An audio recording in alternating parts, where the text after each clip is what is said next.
Successful लोगों की 10 powerful habits में से सेकंड हैबिट है सक्सेसफुल पीपल टेक रिस्पॉन्सिबिलिटी।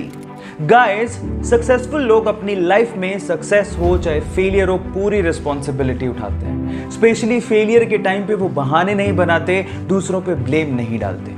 आप याद रखिए कि सेटबैक और फेलियर सबकी लाइफ में आते हैं, लेकिन ये आप पे डिपेंड करता है कि आप दूसरों पे बहाने बनाकर, दूसरों पे ब्लेम डालकर बाहर निकलना चाहते हैं या फिर अपने फेलियर से सीखना चाहते हैं और फिर आगे बढ़ना चाहते हैं। गाइस, गिरता हर कोई, लेकिन गिर के उठने वाले कोई सिकंदर कहते हैं। गाइस, गैम्बलिंग और अल्कोहल की बुरी आदतें हमारी जिंदगी को बर्बाद कर देती हैं और हमारे दिमाग को कचरा कर देती हैं। और जब हमारा इन सब से ध्यान हटता है तो हमें समझ में आता है कि हम अपनी जिंदगी में और भी बहुत कुछ अच्छा कर सकते हैं।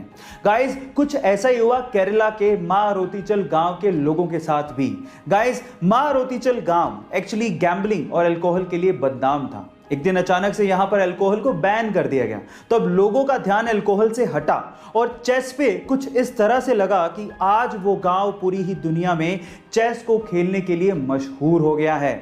इतना ही नहीं, इस गांव का निकनेम भी चेस विलेज रख दिया गया है। गाइस, क्या इसके पहले तक चेस विलेज के बारे में आपको ये सब बातें पता थी? और अगर नहीं पता थी तो चैट सेक्शन में लिखना मत भूलिएगा।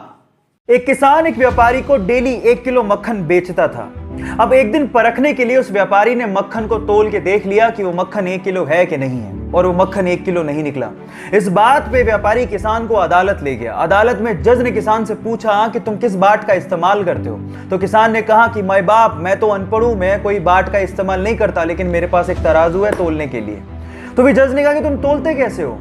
तो इस बात पे जो किसान ने जवाब दिया वो आप लोगों को सुनना चाहिए। किसान ने कहा कि ये तो अब मुझसे मक्खन खरीद रहा है, मैं तो इससे कब से ही 1 किलो ब्रेड खरीद रहा हूं, और उसी 1 किलो ब्रेड को तराजू के एक पलड़े में डालकर मैं इसे मक्खन तोल के दे देता हूं। अब आप समझ तो गए होंगे कि गलती किसकी है। Now the moral of the story is guys, जैसा बोओगे पाओगे वैसा ही, इसलिए be careful about your Karma.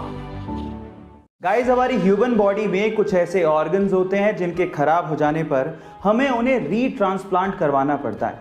लेकिन आप ये जान के हैरान रह जाएंगे कि लीवर हमारी बॉडी का एक ऐसा पार्ट है जो कि खराब हो जाने पर या फिर काटे जाने पर हमारी बॉडी में ऑटोमेटिकली, जी हाँ, अपने आप रीग्रो करता है, और वो भी सिर्फ 1 महीने में।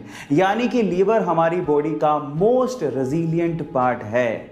गाइस, क्या इसके पहले तक इफेक्ट आप जानते थे? और अगर नहीं जानते थे तो चैट सेक्शन में लिखना मत भूलिएगा। एक बंदा पुलिस स्टेशन में अपने बेल पेपर पे साइन करने के बाद भागते हुए एक ब्रोकरेज फर्म में पहुंचा, जहां पर आधे घंटे बाद उसका इंटरव्यू था। पुलिस उसे इसलिए पकड़ के लेकर गई थी क्योंकि वो पार्किंग टिकट्स के पैसे नहीं दे पाया था। अब क्योंकि आधे घंटे बाद ही उसका इंटरव्यू था तो वो कपड़े भी चेंज नहीं कर पाया। कपड़ों पे पेंट लगे हुए थे और बहुत ही गंदे थे। जब इंटरव्यूअर ने उसकी मार्कशीट देखी तो मार्क्स भी बहुत कम थे, लेकिन उसके बावजूद भी उसने इंटरव्यू क्रैक कर लिया। जानते हैं क्यों? ये क्रिस गार्नर की घटना है और ये सच्ची है, ध्यान से सुनिएगा। उसके आंसर की वजह से उसका सिलेक्शन हुआ। उसने कहा कि सर, मैं इस तरह का पर्सन हूं कि अगर मैं किसी चीज का आंसर नहीं जानता होऊंगा तो मैं आपसे कहूंगा कि मैं नहीं जानता हूं, लेकिन मैं ये जरूर जानता हूं कि उसका आंसर ढूंढना कैसे। गाइस, लाइफ में बहुत सारे ऐसी चीजें हैं जो आप नहीं जानते, लेकिन अगर आप ये जानते हो कि उसका जवाब कैसे ढूंढना है तो आप जिंदगी में कभी पीछे नहीं रहोगे।